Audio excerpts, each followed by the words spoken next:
Assalomu alaykum. Kasaba uyushmalari haqidagi turkum ko'rsatuvlarimizning navbatdagi soni yana efirda. Odatdagidek o'tgan ko'rsatuvimizda kasaba uyushmasiga a'zo bo'lgan xodimlarning huquqlari haqida so'z yuritganimizni xotirlatmoqchiman.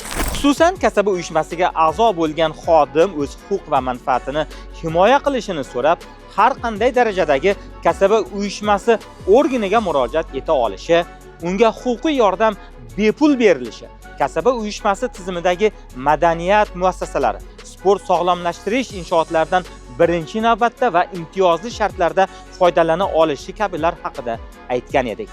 Viloyat g'alabasini o'qib ko'ringchi. Demak bunday. Bugungi ko'rsatuvimizning mavzusi esa kasaba uyushmasi a'zosining majburiyatlari haqida bo'ladi. Bu axir nimasi? Majburiyati ham bo'lar ekanda deyishga shoshilmang. Zero huquq va manfaat bor joyda majburiyat ham bo'lishi tabiiydir. Demak, kasaba uyushmasiga a'zo bo'lgan ishchi xodim quyidagi majburiyatlarni o'z zimmasiga oladi.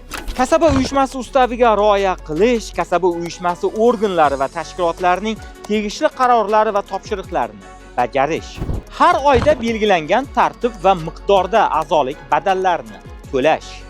Tarmoq kelishuvlari hamda jamoa shartnomalarining shartlari bajarilishiga ko'maklashish va qatnashish. Kasaba uyushmasi organlari tomonidan qabul qilingan qarorlarga og'ishmay amal qilish va ularning bajarilishiga ko'maklashish.